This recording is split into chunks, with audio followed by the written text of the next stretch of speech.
जय गजानन, जयतु संस्कृतम. महाकवी कालिदासांच्या अभिज्ञान शाकुंतलमचा आनंद आपण घेतोय. प्रस्तावना झाली. प्रस्तावना झाल्यानंतर राजाचं आगमन झालं. राजा रंगमंचावर सध्या दिसतोय आपल्याला, शिकार करत आहे. राजाच्या आणि हरणाचं वर्णन आपल्या समोर महाकवी कालिदासांनी केलं. आणि आता अगदी हरणाला बाण मारणार एवढ्यामध्ये सारथ्याने सांगितलं की राजा, तुझ्या आणि हरणांच्या मध्ये काही ऋषिकुमार दिसत आहेत. राजाने ताबडतोब रथ थांबवायला सांगितला होता आणि 3 ऋषिकुमार आपल्याला समोर दिसत आहेत. त्यांतला जो सगळ्यात मोठा, त्याचं नाव आहे वैखानस. तो वैखानस येऊन पोहोचला आणि आल्यानंतर त्यांनी राजाशी बोलायला सुरुवात केली. पुढचा कथाभाग आपल्या समोर येतो. तो वैखानस हात वर करून राजाला सांगतो, जणू काही थांब अशा याच्यात सांगताना, हस्तम उद्यम्य राजन आश्रम मृगो अयम न हंतव्यः न हंतव्यः. हेच वाक्य राजाला ऐकू आलं होतं. म्हणजे खरं तर सारथ्याला ऐकू आलं होतं. तेच वाक्य पुन्हा घेतलं. कशा करता सांगायचं, जणू काही आधीचं जे वाक्य होतं ते याचंच होतं, कारण तेव्हा हा दिसला नव्हता. आता येऊन पोहोचला. दिसल्यानंतर वाक्य आपल्या समोर येतं आणि मग तो राजाला म्हणतोय, नखलू नखलू बाणाहम हंतव्यः न हंतव्यः न हंतव्यः. दोनदा वापरलं होतं. श्लोकाची सुरुवात करताना न खलू न खलू दोनदा वापरलं. याचा अर्थ एखादी गोष्ट जोर लावून जेव्हा सांगायची असते तेव्हा नको नको नको आपण जसं म्हणतो एकच शब्द पुन्हा पुन्हा वापरतो, इथे दोनदा वापरलाय. याचा अर्थ ठासून सांगायचंय, बिलकुल नको, चुकूनही करू नको असा भाव त्याच्यामध्ये आहे. आपल्याला समोर महाकवी सांगतायत, नखलू नखलू बाणाः सन्निपात्यो यस्मिन्. याच्यावर राजा तू बाण टाकू नको, या हरणाला तू बाण मारू नको. कसं आहे, हा मृदुनी मृग शरीरे पुष्पराशा विवाग्नी. हे शरीर जे आहे हरणाचं ते अत्यंत मृदू आहे, जणू काही पुष्प राशी असल्याप्रमाणे. फुलांची एखादी गठ्ठी असावी, फुलांचा एखादा समूह असावा, तयार केलेला गुच्छ असावा आणि त्याच्यावर अग्नी कोणीतरी टाकावा. इतकं भयानक हे तुझं वागणं आहे. फुलांच्या राशीवर कोणी असं अग्नी टाकतं का? मृदुनी मृग शरीरे पुष्पराशौ युवाग्नी बत बत हरिकानाम जीवितम चातिलोलम. त्याचं जीवित, त्याचा प्राण किती हलका आहे. क्वच निशित शरास्ते वज्रसाराः निशित निपाताः वज्रसाराः शरास्ते. आणि तुझे वज्रासारखे अत्यंत भयानक असणारे हे बाण कुठे? त्याचं ते लहानसं मृदू शरीर कुठे? तू त्याच्यावर अशा प्रकारे बाण टाकू नको. असं पद्धतीने त्यांनी आल्या आल्या पहिल्यांदा राजाला नाही म्हणून सांगितलं. आणि पुढचं वाक्य फार महत्वाचं आहे. तो राजाला उद्देशून म्हणतोय, तत् साधुकृत संधानम प्रतिसंहर सायकम. लक्षात घ्या, वेगवेगळ्या शब्दांची खेळ आपण पाहतोय. एकच शब्द वेगवेगळ्या पद्धतीने वापरणे. सुरुवातीला आलो तेव्हा पाहिलं होतं, बाण शब्द वापरला होता. नंतर त्यांनी शब्द वापरला शरास्ते, बाण याच अर्थाचा. शर हा दुसरा शब्द वापरला. आता वापरताना तो वापरतोय कृत साधु संधानम प्रतिसंहर सायकम. सायक तिसरा शब्द वापरला. बाण याच अर्थाचा. बाण वापरला, शर वापरला, सायक वापरला. प्रत्येक जागी वेगळे शब्द वापरण्याची महाकवींची हातोटी आपल्या लक्षात येते. प्रतिसंहर सायकम आर्तत्राणाय शस्त्रम. तुझे जे शस्त्र आहे ते दीन दुःखी दुबळ्यांचं दुःख दूर करण्यासाठी आहे. न प्रहर्तुम अनागसी. विनाकारण एखाद्या निष्पापावर चालवण्यासाठी नाही. लक्षात घ्या, 8व्या वर्षी सामान्यतः उपनयन संस्कार होत होते. म्हणजे जास्तीत जास्त 8व्या वर्षी. तिथून पुढे ते बटू ऋषींच्या आश्रमात येत होते. 12 वर्षपर्यंत आश्रमात राहत होते. अगदी पूर्ण काळ त्यांनी घेतलाय असं जरी गृहीत धरलं तरी तो समोर आलेला वैखानस जास्तीत जास्त 20 वर्षाचा आहे. तो 20 वर्षाचा एक युवक राजाला सांगतोय, राजा बाण मागं घे, याच्यासाठी नाहीये तुझ्या हातातलं शस्त्र. काय ताकद आहे लक्षात घ्या. एखाद्या सम्राटाला तो उद्देशून सांगतोय, मी सांगतो बाण मागं घे. काय ताकद आहे लक्षात घ्या त्याची. तो राजाला वरून नीतीचा उपदेश करतो. अरे, दुःखी लोकांचं, दीन लोकांचं दुःख दूर करण्यासाठी तुझं शस्त्र आहे. निष्पाप लोकांवर काय चालवतोस? हे राजाला तोंडावर सांगण्याची ताकद ऋषिकुमारांची होती. किती मजेदार रचना आहे आपल्या समोर, लक्षात घ्या. आणि राजा ऐकतोय, हे जास्त महत्वाचं आहे. पुढचं त्या राजाने ताबडतोब सांगितलं, एष प्रतिसंहृतः.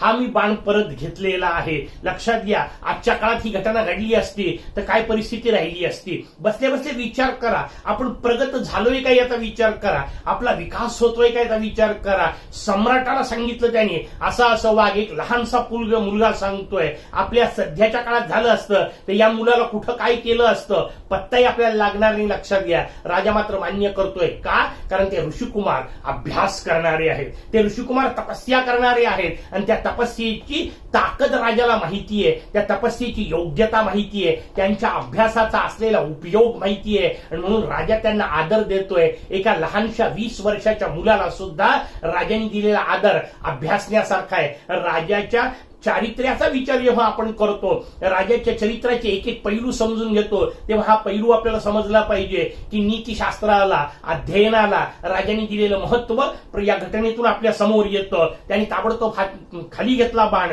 तो स्वाभाविक वैखानस जो आहे तो प्रसन्न झाला की ऋषींनी आशीर्वाद द्यायचा असतो. त्यांनी आशीर्वाद दिला. सदृश्यम एतत् पूर्ववंश प्रदीपस्य भवताः. तू पूर्ववंशाचा प्रदीप आहेस, पुरुच्या वंशातला आहे. हे तुझं जे वागणं आहे ना, हे त्याच्याकरता योग्य अशा प्रकारचं वागणं आहे. तो त्याला म्हणतोय पुढे, जन्मयस्य पुरोर्वंशे युक्त रूपमिदं तव. हे जे तुझं वागणं आहे हे तुझ्या रूपाला साजेसं आहे. माणसाचं रूप सुंदर असलं पाहिजे, निश्चितपणे असलं पाहिजे, पण त्याच्या पलीकडची गोष्ट आहे त्याचं वागणं चांगलं असलं पाहिजे. नाही तर दिसायला कमालीचा सुंदर आहे आणि वागायला कमालीचा नालायक आहे. उपयोग काय त्या सौंदर्याचा? राजा, हे तुझं वागणं तुझ्या रूपाला साजेसं आहे. दिसायला तुझं सुंदर आहे तसं वागणंही सुंदर आहे. अप्रत्यक्षरित्या त्यांनी राजाला सांगितलं आणि पुढे आशीर्वाद दिला. पुत्रम एव गुणोपेतम. अशाच प्रकारचे गुण असलेला, म्हणजे दिसायलाही सुंदर असलेला आणि वृत्तीनीही सुंदर असलेला, गुणांनीही सुंदर असलेला अशा प्रकारचा चक्रवर्ती मवाप्नुहि.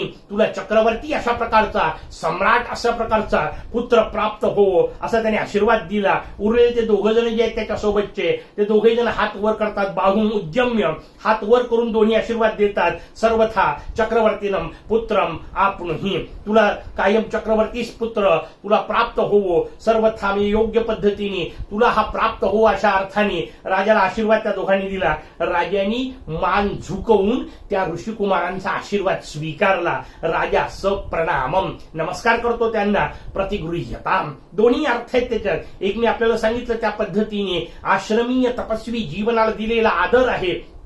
दुसऱ्या बाजूला राजाच्या जीवनाची ती कमतरता आहे आणि म्हणून राजाला तो आशीर्वाद जास्त महत्वाचा वाटला. राजाने तो आशीर्वाद नमस्कारपूर्वक घेतला. त्या वैखानसाचं पुढचं वाक्य पहा. राजन समिधा हरणाय प्रस्थितः वयम. आम्ही समिधा आणायला चाललेलो आहे. वाक्याचा अर्थ समजून घ्या. आम्ही कशा करता निघालो ते सांगितलं, एवढं नाही महत्वाचं. आम्ही चाललोय याचा अर्थ आम्ही आता पुढेही जाणारच आहोत. तू आला म्हणून आम्ही थांबणार नाही. काय हिशोब आहेत लक्षात घ्या.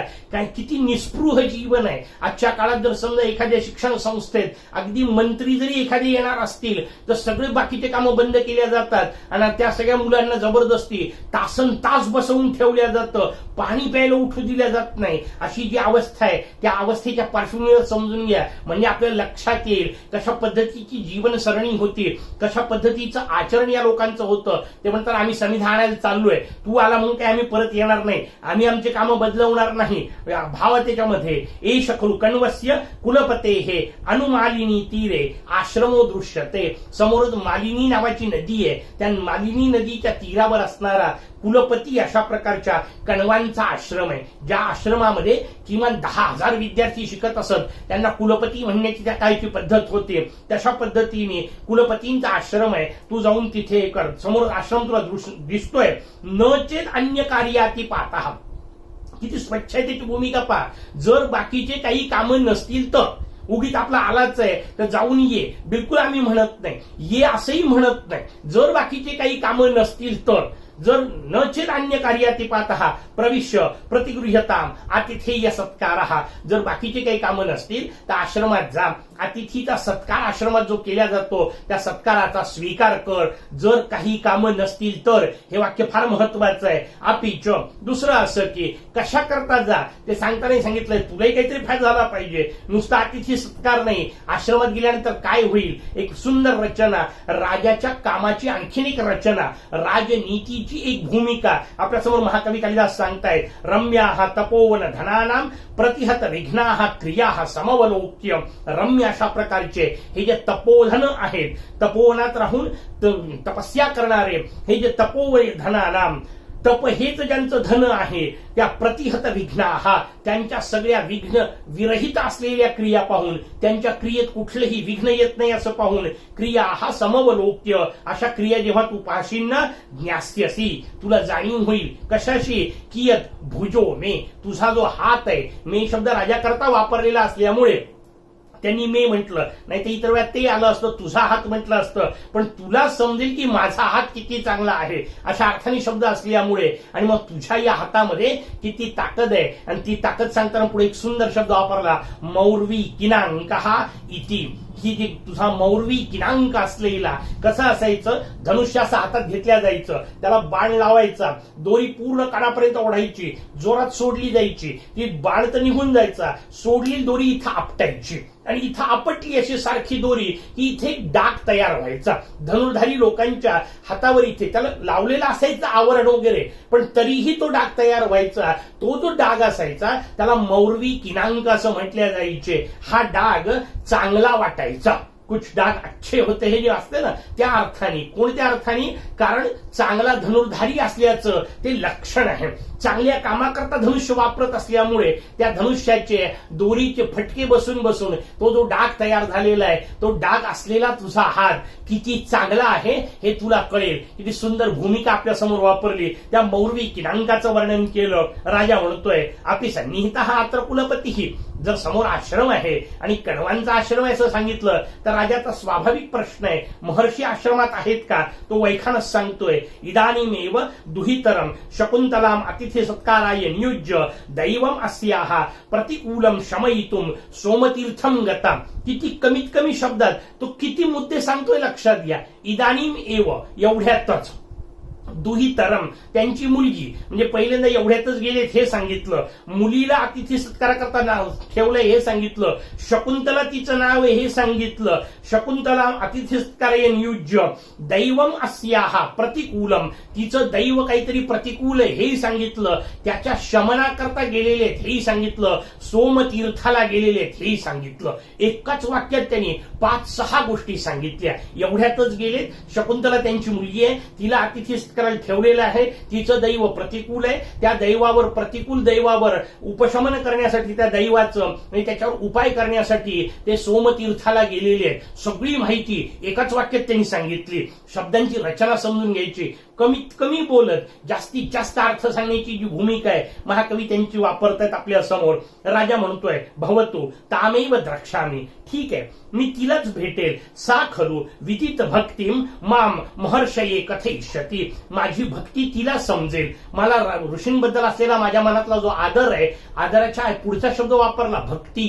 कारण आदर सामान्य माणसांकरता ऋषींच्या बद्दल जणू काही देवतातुल्य असल्यामुळे भक्ती शब्द त्यांनी वापरला. ती माझी भक्ती ऋषींना सांगेल. साधयस्तावत. राजाला ते म्हणतात, ठीक आहे, मग आम्हाला निरोप दे, आपण निघूयात. राजा म्हणतोय, सूतम नोदय अश्वान. चल, घोड्यांना सोड, आपण पुढे निघू. पुण्य आश्रम दर्शनेन तावद आत्मानं पुणीमहे. अशा सुंदर आश्रमाच्या दर्शनाने आपण स्वतःला पवित्र करून घेऊ, स्वतःला पावन करून घेऊ, आपल्याला पुण्यवान करून घेऊ. सूत म्हणतोय, यद आज्ञापयते आयुष्यमान. ठीक आहे, जशी तुमची आज्ञा. भूयो रथवेगम निरूपयते. आपण पाहिलं तो रथ वेगात निघाल्याचा आपल्या समोर अभिनय करतो. राजा इकडे तिकडे पाहतोय आणि सूताला उद्देशून म्हणतोय, सूत अकथयोतोपि ज्ञायते इयम आभोगस्तपोवनस्य इति. न सांगताच लक्षात येतंय की हा जो सगळा प्रांत आहे ना, हा तपोवनाचा प्रांत आहे. आजूबाजूला तपोवन आहे. स्वाभाविक सूताने विचारलं, कसं? त्याचं लक्ष फक्त रस्त्याकडे आहे. राजा त्याला सांगतोय, किम भवान न पश्यती भवान. त्यातला भवान शब्द लक्षात घ्या, आदरार्थी वापरायचं संबोधन आहे. राजा त्या सूताला म्हणजे आपल्या सारथ्याला वापरतोय. इतर वेळा सामान्यतः हे जे श्रीमंत लोक असतील किंवा प्रचंड ज्यांच्याजवळ सत्ता असते ते लोक इतरांना हिडीस फिडीस शब्द वापरतात. राजा नाहीये. परंपरागत त्याच्यामधलं श्रेष्ठत्व जे आहे, सारथ्याला सुद्धा तो आपण शब्द वापरतोय, भवान शब्द वापरतोय. संस्कृतीनिष्ठताही आपल्याला समजते, समोरच्याला आदर देण्याची प्रवृत्ती आपल्याला समजते आणि राजाची मनोवृत्ती देखील आपल्याला समजते. राजा त्याला म्हणतोय समजत नाही, पहा आपल्याला लक्षात येत आहे का, काय काय दिसतंय. निवाराहा शुकगर्भ कोटरमुख भ्रष्टास तरुणाम अधाहा. झाडाला ढोली आहेत, छिद्र आहेत, त्या छिद्रांमध्ये पोपट राहतात. त्या पोपटांच्या ढोलीच्या खाली निवार म्हणजे भगर पडलेली आहे. कारण आश्रमातली लोक जास्तीत जास्त उपवास करणार, भगर खाणार. ती भगरच बाहेर आणून ठेवलेली असणार. पशुपक्ष्यांकरता जे बलिदान दिल्या जायचं त्याच्याही करता तेच ठेवलेलं आहे. ते सगळे ते पोपट खातायत. खाता खाता त्यांच्या पिल्लांना देताना तोंडातून खाली पडतंय, खाली भगर पडलेली दिसतीये. वर्णन वापरलं प्रस्निग्धा क्वचित इंगुदी फलमिदम सुच्चंत एवोपलाहा. हे जे ऋषीमुनी असायचे ते डोक्याला लावाय करता इंगुदी नावाच्या वृक्षाचं फळ ठेचून त्याच्यातून तेल निघायचं. ते तेल डोक्याला लावायचे. त्याच्यामुळे डोकं असं चिकट असं चिकण तयार व्हायचं. त्याचं जे वर्णन आहे तेही सांगितलंय. आता त्या दगडांनी फोडायचे ते फळ, त्या दगडाला ते तेल लागलेलं आहे म्हणून आजूबाजूचे दगड पाहतो सगळे तेलकट झालेले आहेत. राजाचं किती सूक्ष्म निरीक्षण आहे. त्या निमित्ताने आश्रम कसा असतो हे कालिदास आपल्याला दाखवतायत. विश्वासोपगर्मात अभिन्नगतयः शब्दम सहन्ते मृगः. आजूबाजूचे हरणं पहा, विश्वास निर्माण झालाय त्यांच्या मनामध्ये की इथे आपल्याला कोणी त्रास देणार नाही आणि म्हणून ते आपल्या या रथाच्या आवाजाला सुद्धा सहन करतायत. ते आपली गती बदलवत नाहीये. तो या धार पथाश्च बलकल शिखा निश्चंद रेखांकितः. आणि ऋषीमुनी जेव्हा स्नानाकरता गंगेवर जातात, वापस येताना ते आपले सगळे जाडे भरडे वस्त्र खांद्यावर टाकून येतात. ते खांद्यावर आलेल्या वस्त्रांना पूर्ण पिळलेलं नसतं, पिळताच येत नसतं, जाडे कपडे आहेत, त्याच्यातून पाणी गळत असतं. त्या गळणाऱ्या पाण्याच्या रेषा तिथे निर्माण झालेल्या आहेत. काय बारकावेत निरीक्षणाच्या लक्षात या राजाचे. राजा आणखीन सांगतो आपिच संपलं नाही, आणखीन सांगतो कुल्याम्भोभि पवन चपलैः शाखिनो धौतमूलाः. आजूबाजूच्या सगळ्या झाडांचे पानं खाली जिथं मुळं आहेत ते मुळं धुतल्या गेलेली आहेत. तिथं पाणी वाहत आहे, त्या वाहत्या पाण्याने त्यांची मुळं धुतलेली आहेत. भिन्नो रागः किसलय रुजा आज्य धूमोद्गमेन. आज्य म्हणजे तूप. सकाळ दुपार संध्याकाळ यज्ञ केल्या जायचे. त्या यज्ञामध्ये तुपाच्या आहुती दिल्या जायच्या. त्याची जी गरमी ती झाडांवर पसरलेली आहे आणि त्याच्यामुळे झाडांच्या पालवीचा रंग बदललेला आहे. काय निरीक्षण आहे राजाचं. प्रत्येक गोष्ट समजून घ्या. एते चारवा उपवन भुवी छिन्नर्भांकुरायाम. आजूबाजूचे गवत कापलेलं दिसतंय, दर्भ कापलेले आहेत यज्ञाकरता. ते दर्भ खुडलेले दिसत आहेत. त्यांची जी भूमी त्याच्यावर नष्टा शंका हरिणशिशवाहा मंदमंदम चरंती. त्या दर्भ काढलेल्या जमिनीवर हरणांची छोटी छोटी पिल्लं नष्टशंक झालेली. कोणत्याही प्रकारच्या त्या शंका नाही त्यांच्या मनात. आपल्याला कोणी पकडेल, आपल्याला कोणी मारेल अशा प्रकारची भीती गेलेली. कारण आश्रमात आहेत आणि आश्रमात कोणी कोणाला त्रास देत नाही. सगळे एकमेकाला आनंदाने सांभाळतात. त्या पद्धतीची रचना राजा आपल्याला सांगतोय. अप्रत्यक्षरित्या कालिदास आपल्याला सांगतायत आश्रमी जीवन कसं असतं. राजा तिथे जाऊन पोहोचतो. राजा अशा आश्रमामध्ये असताना ते सगळं सूताला सांगतोय. सूत म्हणतोय सर्व उपपन्नम. बरोबर आहे, तुम्ही म्हणता तसंच सगळं दिसतंय. राजा थोडा स्तोक नम्र अंतरम गत्वा थोडा पुढे जाऊन म्हणतो तपोवन निवासिनो अपरोधो माभूत. एक काम कर, थांब, रथ इथंच थांबव, आवाज करू नको. का? तपोवनातल्या लोकांना अपरोध नाही झाला पाहिजे, अवरोध नाही झाला पाहिजे, त्यांना त्रास नाही झाला पाहिजे. काय राजाची भूमिका आहे लक्षात घ्या. काय राजाचं चारित्र्य आहे लक्षात घ्या. आश्रमातल्या लोकांना रथाच्या आवाजाचा त्रास नाही झाला पाहिजे. राजांनी रथ अलीकडे थांबवला. का? कारण तिथे ध्यान करतायत, अभ्यास करतायत. आपला गोंगाट नाही झाला पाहिजे. आपल्या खडखडाटाने त्यांच्या ध्यानात व्यत्यय नाही आला पाहिजे. इतका विचार करणारा राजा. तो म्हणतो एतावतेव रथम स्थापयम यावत अवतरामी. मी उतरतो खाली, तू थांब, रथ इथंच थांबव. तो थांबतो. तो पुढे म्हणतोय धृताः प्रग्रह. सूताचं वाक्य हे मी प्रग्रह आवळले. पहा, लगाम या शब्दाकरता आणखीन एक वेगळा शब्द कालिदास वापरताय, प्रग्रह. पूर्वी आपण रश्मी वापरला होता, अभिशव वापरला होता, आता प्रग्रह. वेगवेगळे शब्द दाखवतायत. अवतरतु आयुष्मान. आपण उतरा खाली. राजा खाली उतरतो. सूताला म्हणतोय सूत विनीत वेशेन प्रविष्टव्यानी तपोवनानी नाम. तपोवनामध्ये जाताना नम्र वेशात जावं, मंगल वेशात जावं, शांतपणे जावं. तिथे इम्प्रेशन मारण्याकरता बाकीच्या गोष्टी घेऊन जायच्या नसतात. कुठे कसं जावं याचे नियम असले पाहिजे, याचं भान असलं पाहिजे, याची जाणीव असली पाहिजे. मंदिरवाल्यांना बोर्ड लावायचं काम नाही पडलं पाहिजे. मंदिरात जाताना कसं जायचं याची जाणीव जाणेवाल्यांनाच असली पाहिजे. तसं आश्रमात जाताना कसं जायचं, महाविद्यालयात येताना कसं यायचं याचं भान असलं पाहिजे. कोणत्या प्रकारचे पोशाख घालायचे, कोणत्या प्रकारची रचना असली पाहिजे, नटून थटून याचा अर्थ किती शृंगार असला पाहिजे. वेडवाकडे आम्ही म्हणत नाही, पण कोणत्या प्रकारे यावं याचं भान जे आहे ते महाकवी कालिदास आपल्याला सांगतायत. रचना सांगितली, विनीत वेशेन तपोवना प्रविष्टव्याने तपोवनानी नाव इदम तावत गृह्यताम. हे सगळं माझं घे. राजाने आपलं धनुष्य अलंकार सगळे त्याला दिले. सूत यावद आश्रमवासिनः प्रत्यवेक्षाम अहम अनुवर्ते तावद आद्रपृष्ठाः क्रियंताम वाजिनाः. घोड्यांच्या पाठीला घाम येतो, पळालेत घोडे, त्यांच्या पाठीवर थोडंसं ओले फिरव, याचा अर्थ त्यांच्या पाठीवर थोडंसं पाणी मार, तेवढ्या वेळात मी येतो. एवढाच राजाचं भूमिका आहे की थोडा वेळ जाणार, हे भेटणार, शकुंतलेला सांगणार ऋषींना माझा नमस्कार सांग, वापस येणार, एवढंच हिशोब आहे. तोपर्यंत त्या घोड्यांच्या पाठीला थोडंसं पाणी लाव, अशा पद्धतीने राजा सांगतोय आणि पुढे निघतोय. पुढे निघाल्याबरोबर राजाची अवस्था, सूत तथा म्हणतो, ठीक आहे राजा, इदम आश्रमद्वारम, हे आश्रमाचं दार, यावत प्रविशामी, मी प्रवेश करतो. आणि राजाने प्रवेश करताना एक क्रिया दाखवलेली आहे, एक अभिनय केलेला आहे. राजाचा उजवा हात जो आहे त्या उजव्या हाताचा दंड फुरफुर फुरफुर करतोय. आपल्याकडे रचना सांगितली, वेगवेगळ्या प्रकारच्या अवयवांमध्ये जर स्फुरण झालं तर त्याचे वेगवेगळे अर्थ सांगणारं अंगलक्षण होराशास्त्र नावाचं एक शास्त्र आहे. राजाचा हात फुरफुर करतोय आणि त्याचं लक्षण सांगितलं की जेव्हा असा हात फुरफुर करतो याचा अर्थ हातात कोणाचा तरी हात भेटण्याची शक्यता निर्माण होते. अशा पद्धतीचा त्याचं जे फळ सांगितलं, राजा त्या फळाचा विचार करतोय, याचा अर्थ राजाचा अभ्यास आहे त्या शास्त्राचा आणि त्या फळाचा विचार करून राजा सहज वापरतोय.